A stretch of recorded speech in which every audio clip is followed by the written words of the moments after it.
Good morning student, তোমরা যারা fourth সেমিস্টারে মেজর এডুকেশন বিষয়টি নিয়েছো তাদের আমি তিনটি টপিক নিয়ে আজকে আলোচনা করছি। Major education paper 8।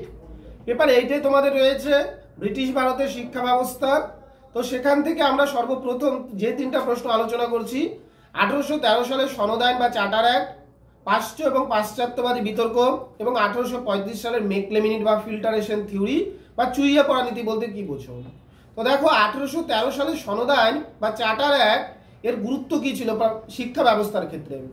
আমরা জানি যে ভারতবর্ষে ইংরেজরা শিক্ষা বিস্তারের ক্ষেত্রে একাধিক পদক্ষেপ নিয়েছিল, বা ভারতবর্ষের শিক্ষা বিস্তারের ক্ষেত্রে ইংরেজদের অবদান আশীর্বাদের মতন আমাদের কাছে। তো ব্রিটিশ সরকার 1813 সালে সনদ আইন বা চার্টার অ্যাক্ট পাশ করেন।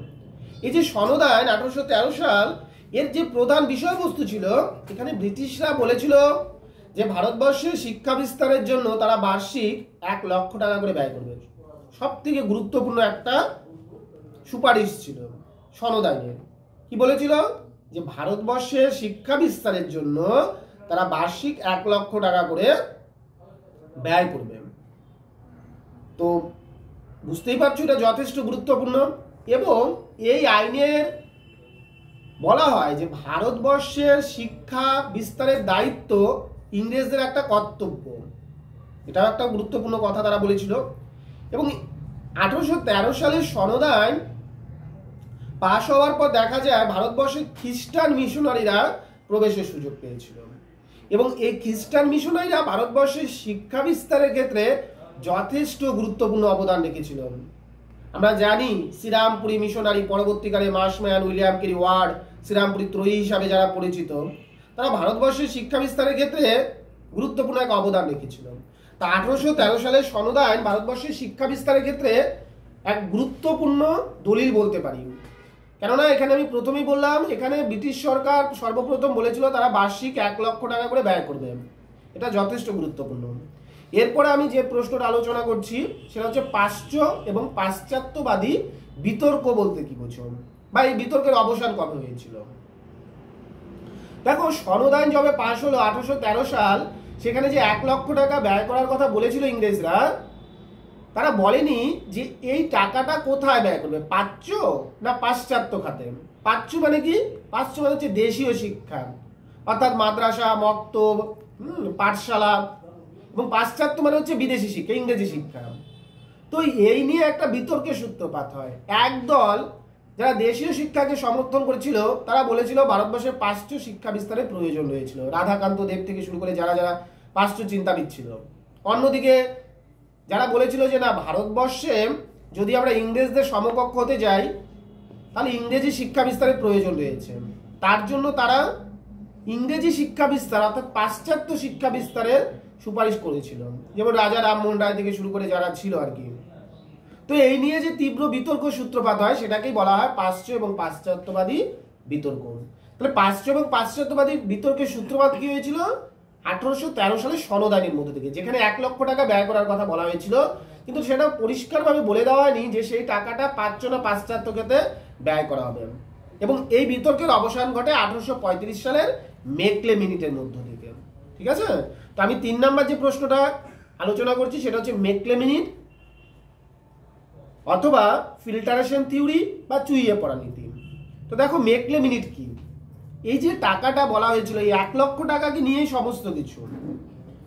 যখন ভারতবর্ষের গভর্নর জেনারেল হয়ে লর্ড উইলিয়াম বেন্টিং আসে 1830 সালে, তিনি আসার পর দেখলো যে ভারতবর্ষে শিক্ষা বিস্তারের জন্য ইংরেজ সরকার অর্থাৎ ব্রিটিশ সরকার বার্ষিক 1 লক্ষ টাকা ব্যয় করার সিদ্ধান্ত নিয়েছিল, কিন্তু এই টাকাটা কেন এখনো ব্যয় করা সম্ভব হয়নি।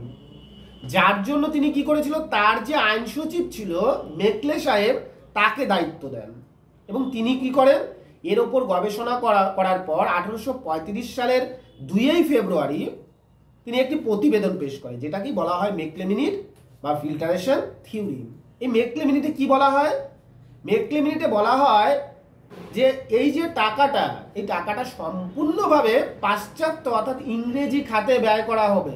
অনেক বিতর্ক হয়েছে, এখন আর নয়, এখন এই টাকাটা সম্পূর্ণভাবে আমরা পাশ্চাত্য খাতে ব্যয় করব। এবং 2 নাম্বার তিনি আরো একটি কথা বলেছিল যে পুরনো যে শিক্ষা কেন্দ্র যে রয়েছে, যেগুলো প্রাচ্য শিক্ষা কেন্দ্র রয়েছে অর্থাৎ দেশীয় শিক্ষা কেন্দ্র রয়েছে, সেগুলোকে বন্ধ করে দিতে হবে এবং সেই টাকা পাশ্চাত্য খেতে ব্যয় করতে হবে।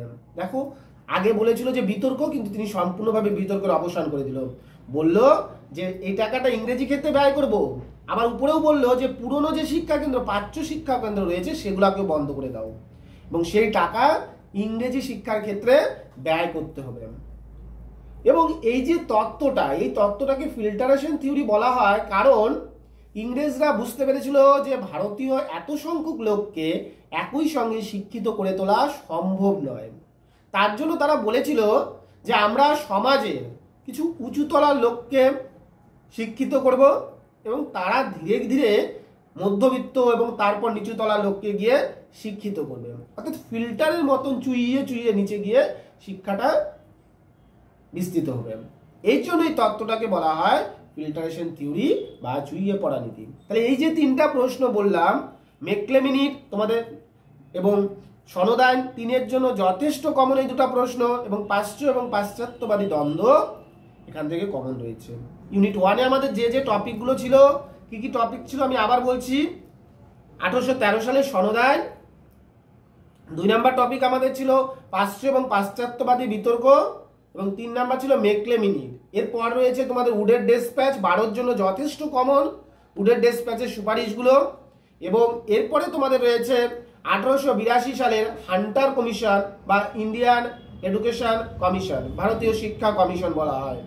1882 সালে হান্টার মেনলি আমাদের ভারতবর্ষের প্রাথমিক এবং মাধ্যমিক শিক্ষার উপর সুপারিশ করেছিল। আর উডের ডেসপ্যাচ ভারতবর্ষের শিক্ষার সমস্ত বিষয়গুলো নিয়ে সুপারিশ করেছিল, প্রাথমিক থেকে শুরু করে মাধ্যমিক, উচ্চশিক্ষা, ভিত্তি শিক্ষা, নারী শিক্ষা, কারিগরি শিক্ষা, শিক্ষক শিখন, প্রত্যেকটা বিষয় নিয়ে তিনি সুপারিশ করেছিল উডের ডেসপ্যাচে। তাহলে ইউনিট 1-এ আমাদের এই বিষয়গুলো রয়েছে। তোমরা এই 3টা প্রশ্ন ভালো করে শোনো, পরীক্ষার জন্য যথেষ্ট কমন রয়েছে। ধন্যবাদ সবাইকে।